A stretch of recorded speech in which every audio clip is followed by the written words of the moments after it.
Hello and welcome to my channel. We are halfway through the Our Fantasy Book Bingo Challenge, so I'm here to share how my challenge is shaping up. If you are less familiar with this challenge and you are wondering why late September would mark the halfway point for the challenge, it's because this challenge runs from April 1st to March 31st. And I'm not sure why, but I do kind of appreciate it. It allows us to think about this challenge at a time of the year that is a little less full of things than December and January. I am not going to dive too deeply into the rules in this video. I will put a link in the description if you want the full rundown, but the short version is the goal is to black out a bingo board of prompts. Each square has a regular mode and a hard mode, and I'm not trying to force hard mode myself, but I do want to share, if you're interested in reading hard mode, I will share if any of the books I've read have met hard mode, because I do kind of use it as a tiebreaker. If I'm not sure which book to read for a square and one will fit hard mode, I will try to read the one that fits hard mode. So far, I have completed 14 of the 25 prompts on the board. And what I'm going to do first is run through all of the prompts that I've finished and my thoughts on those books so far. Something I want to say is that I don't really emphasize star ratings when I do reviews. That's just not the way I like to think about books. But everything I've read for the bingo board so far is something that I've rated on Goodreads at least 3 stars. And for me, that means even if I thought the book was somewhat flawed, I'd still recommend it to a reader. But after that, I will talk about the prompts that I haven't finished yet, and I do have plans for some of those prompts, and I have less certain plans for others of those prompts, so I could use help with those. So let's dig in, let's keep it snappy. The first prompt is Knights and Paladins, which is what it sounds like. This prompt says to read a book with a knight or a paladin main character. For this, I read The Daughter's War, and this does meet hard mode, which more specifically requires that the paladin or knight protagonist has an oath or promise to keep. So in The Daughter's War, our main character, Galva, is a knight fighting in a goblin war as a member of a special all-female unit. And this unit fights alongside trained, horse-sized war corvids. So Galva is obviously a total badass, and in the course of the book, she changes her religion and she makes an important religious oath in addition to being given her remit by her queen. And I adored this book, but I will say this book is really heavy on the war aspect of it. So I want to be clear that this is a very violent and a very sad book. So don't read it without knowing that. But I did think it was excellent. I haven't finished anything else for that top row, unfortunately. The next square I did complete is the book in parts prompt, which says to read a book with multiple prompts or acts. For this one, I read The Dream Hotel, and this again also meets hard mode because it had at least 4 parts. The Dream Hotel is literary sci-fi, and it plays with the concept of pre-crimes, or the idea that we might be able to anticipate a crime before it happens and prevent it. So in this book, a mother of 2 young children is put into a retention center to be observed for 21 days because her dreams indicate that she is at a high risk for committing a violent crime against her husband. I thought this was a very compelling, a very timely read, and it directly deals with themes of artificial intelligence and the for-profit prison system. And especially, I think, it considers what are everyday citizens willing to tolerate for the sake of convenience and productivity. And I think that was the part that was really quite scary, because this book describes a dystopia, that to me, I think we're already there. We're already living in it in many ways. The next prompt that I read for is the book club or read along book prompt. And so this refers to reading a book chosen by one of the various book clubs in the fantasy subreddit.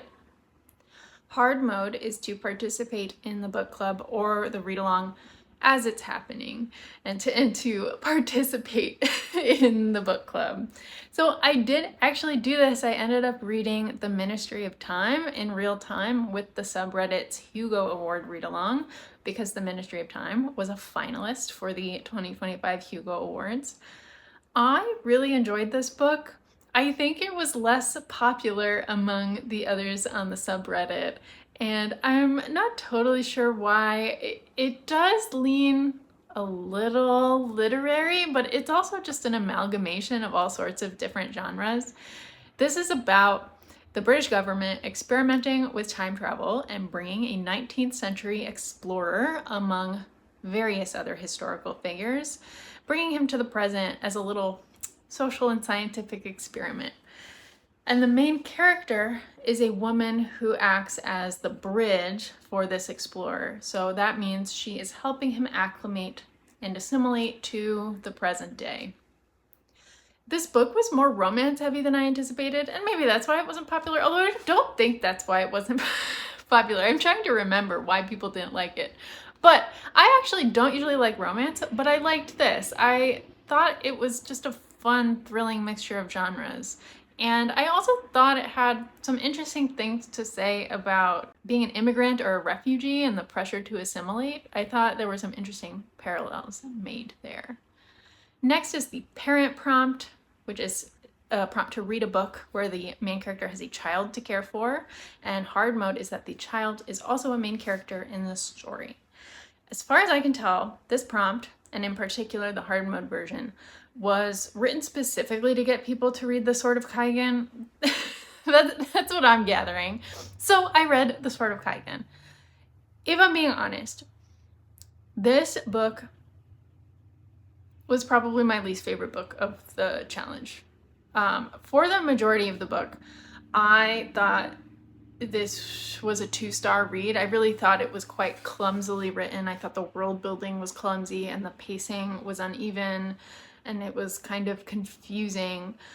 But when this book is good, it's fantastic. And I think having a mother main character alone is pretty refreshing. And then this book takes some swings that are really exciting and fun to talk about, even though my primary experience when I was reading the book was frustration. But I'm still glad that I read it so that I can talk about the book with other people who have read it. So, I don't know, take with that what you will. Then for the epistolary prompt, I read Dracula. I buddy read this with my booktube friend Anna. And hard mode for this prompt is that the book is written in an entirely epistolary format instead of it just being interspersed throughout a more traditional narrative. I thought that this was especially interesting for an epistolary book because it's mostly diary entries, and the characters talk about sharing their diary entries with each other to sort of solve this mystery, and they're transcribing and compiling them together to form a whole story. So in reading their account of putting these together, you're also reading the account of how you are reading the book that you are reading, like how they've put together the pieces that got made. And so I thought that was fun from a metafictional perspective. That said, not my favorite classic ever.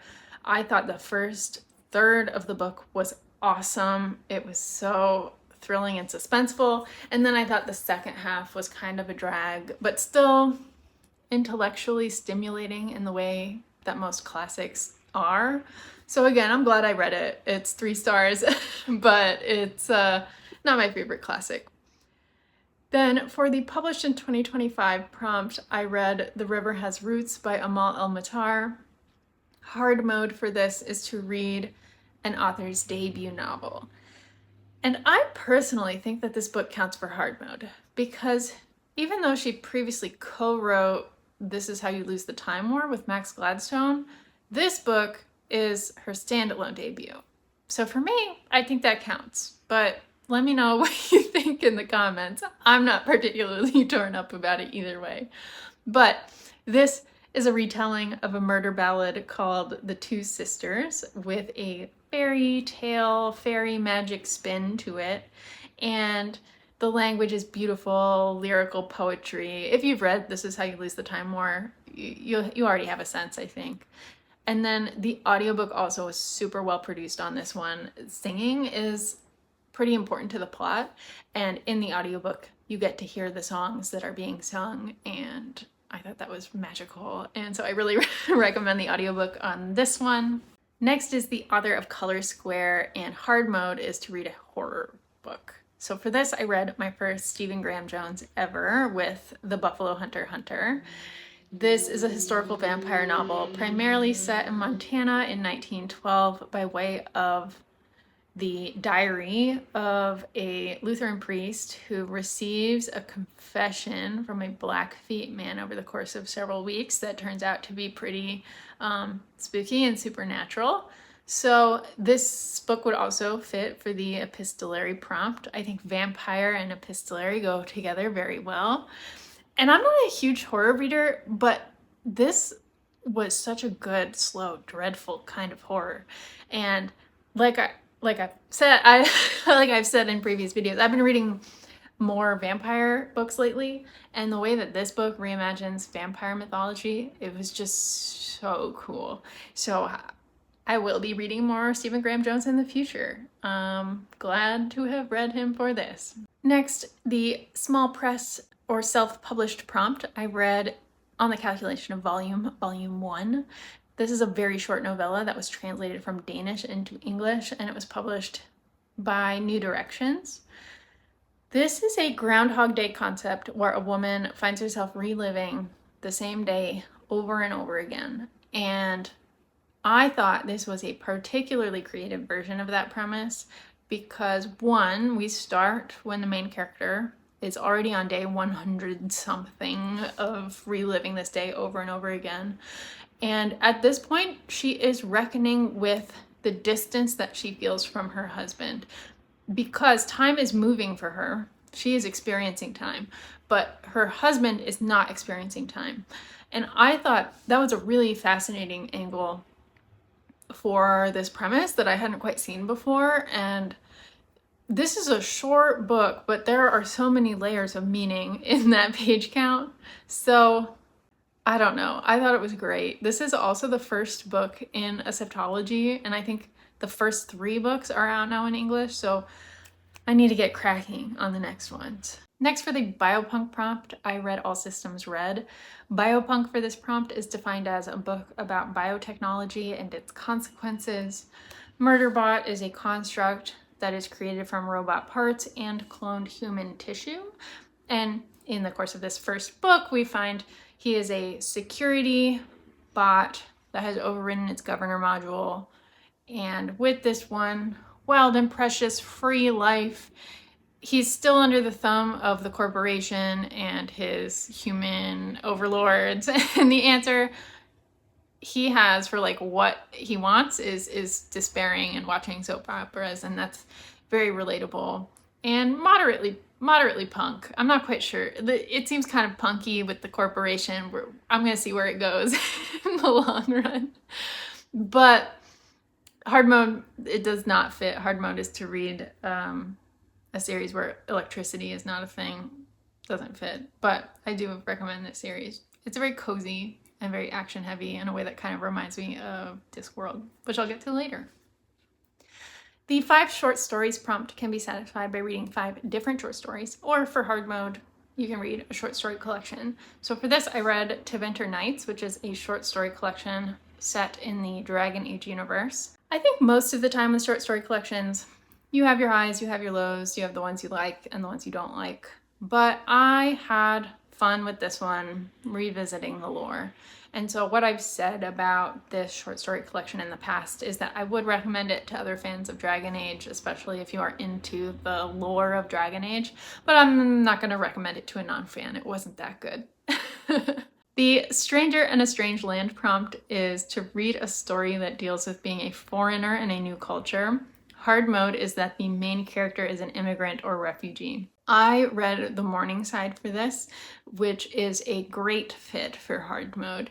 This book has more of a magical realism vibe, but the fantastical elements are drawing from Balkan myth and folklore. And the setting is an unspecified near future city that is being buried by the tide and is slowly being abandoned.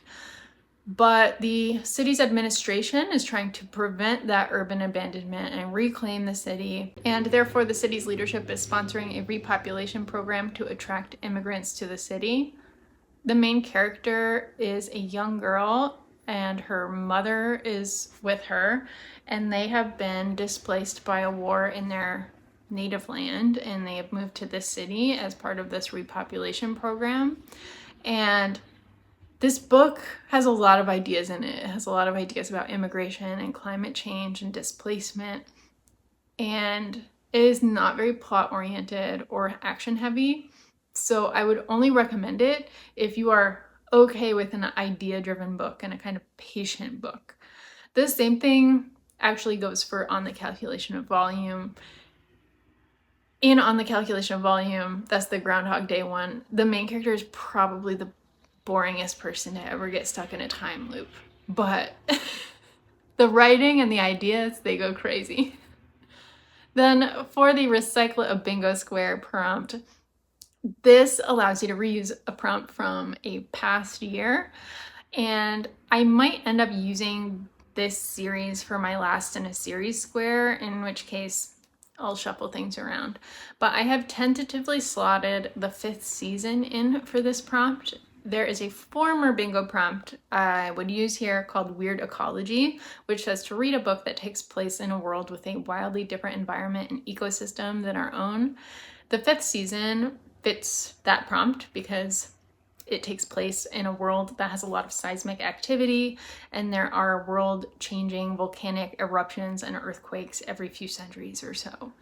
But there are also a subset of people with magical abilities that can control the seismic activity, and the Empire, by controlling these people, has been able to maintain stability and prosperity and power for longer than the world has ever seen before. I thought that the 5th season was really structurally very interesting. It uses multiple points of views in a very interesting way, and it also has parent main character, which, as we've said, is pretty cool, pretty unique. And I should get to the second book soon because I did like this book. I don't know why I haven't read the second book yet. Next is the Cozy Sci-Fi Fantasy Square. For this, I read Tusk Love. This is a cozy fantasy romance, and that is not usually a genre combo that I go for, but I liked it for what it was. It didn't blow me away or anything, but I thought it was a good example of its genre. This is a class conflict romance about a merchant's daughter who is expected to marry into nobility, and then she gets rescued by a half-orc blacksmith's apprentice, and he protects her and brings her home, and yeah, romance ensues. Hard mode is reading an author that is new to you. So if you're like me and you haven't read the Guanzone before now, then this book can fit for hard mode for you too. That is all of the books I've read so far this year, but there is a prompt here that says, please go touch grass. Or rather, it says, go do something that's not reading a book, but it still relates to fantasy or sci-fi or horror in some way. I have watched like dozens of movies in the past 6 months that probably qualify for this prompt, but what I want to talk about here is a tabletop role-playing system called Roll for Shoes. Roll for Shoes is a micro system, which means that the rules are very short and it can be quickly picked up and played in the same day. And in this case, your character starts with basically no special skills. When your character wants to do something, you will roll a 6-sided die, and if your roll is higher than the opposing roll, then what you want to happen happens. Then, if you roll a 6, you get a new skill specific to the action you just attempted. So if your character is trying to dice an onion and you roll a 6, your character might get a new knife skills skill. And then the next time they attempt to do something that you need knife skills for, you can roll 2 dice instead of 1. And so in that way, your character develops through the gameplay, but the rules are really simple. And I learned about this game and I DM'd one session of it for my D&D group when not everyone from my usual D&D group could make it. And so we were just still using that time to play and hang out and do something. And what the game was is that the characters were running a restaurant that exists in our normal D&D game. So it was able to tie in, and it was fun and like easy to be picked up and really improvisational. I will put a link in the description box to that website where you can read more about it if you are also a tabletop gamer and this sounds interesting. So that is where my bingo board stands right now. And like I said, I do feel pretty good about it. I have some pretty strong plans for some of the remaining squares. So for example, the hidden gem prompt is to read a book with under 1,000 ratings on Goodreads. And for that one, I already have The Winged Histories by Sophia Samatar. I'm pointing at it, it's right here. I've already got that checked out from my library. That book has about 900 ratings on Goodreads the last time I checked. And that's another one that I think it's more on the literary fantasy side, and it's about 4 women caught up on different sides of a war. Then for the high fashion prompt, I plan to read The Daughter of the Forest. This prompt says to read a book where fashion or fiber arts are central to the plot, and this book is a retelling of the Grimm fairy tale of the 6 swans. So in the original tale, the princess has to sew shirts to rescue her 6 brothers who have been turned into swans by their stepmother. And I don't totally know what goes on in this book, but I just feel that Juliette Merlier is an author that I need to get to based on what I know about her writing and what I know about my taste. So from what I've heard, she's a very lyrical writer. The next prompt I have a plan for is Gods and Pantheons. Pyramids is the next book in the Discworld series that I'm planning to read, and I'm pretty sure that gods play a big role in this one because it is a parody of ancient Egypt and Egyptian mythology. So that should tie in nicely while allowing me to continue to read a series that I'm working on. Something that the bingo challenge is not good for is continuing on in series that you've started, because you're not allowed to reuse an author for multiple squares, but in this way, I will find ways. And then the generic title prompt is an annoying prompt for me because it's like read a book that has one of several generic words in the title, and there was just nothing on that list and on the recommendations that I saw on Reddit that sounded like my kind of book. But I did notice that The Blue Sword would count, and it would count for hard mode. And that is a young adult book that I read as a young adult or as a child. I think I was probably 10 when I read it. I don't know if middle grade was a thing back then, but you are permitted 1 reread for the bingo challenge, and this could be my reread. Even though, I don't know, I don't actually remember anything about it except that the heroine went by the name Harry, and I thought that was fun as a tomboy who went by Danny. Speaking of continuing series, I am planning on using the Pirate Square to read Red Seas Under Red Skies. That is a sequel to The Lies of Locke Lamora, which I read for last year's bingo challenge, and I really enjoyed the antics of the first book. There are heist and bromance vibes in the first book. I will say my major complaint with the first book was that it was very male character heavy, and the female side characters were often treated poorly. They were treated as plot devices and they were treated poorly, but it was well written enough otherwise that I really want to see where it goes next, and so we'll see how I feel about the next book as I continue. And then finally, like I said earlier, there is a prompt to read the last book in a series. And that one I actually find kind of hard, even though I want to keep reading my series, because a lot of the series that I am reading, they are either still in progress, they're still in the process of being published, or I'm 30 books away from the end because the series is Discworld. So I think what will likely happen is that I will finish out the Broken Earth trilogy and end up using the Stone Sky for the last book square, and then I will replace the Recycle Square with something else. I figure the Recycle Square is almost a free space since I'm not really sticking to hard mode for the challenge in general, so I don't think it should be difficult to find a prompt and find a book that will fit there, but those are my plans. That is my TBR. If you have recommendations for those remaining prompts, please let me know in the comments because I don't particularly have a strong direction. I can come up with ideas. So for example, I am thinking about the spear cuts through water for the LGBTQIA square, but I'm not really committed to that necessarily. So do let me know if you have recommendations or if you would recommend that book in the comments. And if you are participating in this challenge, I would love to know how it's going for you. Thanks for watching, and I'll see you around.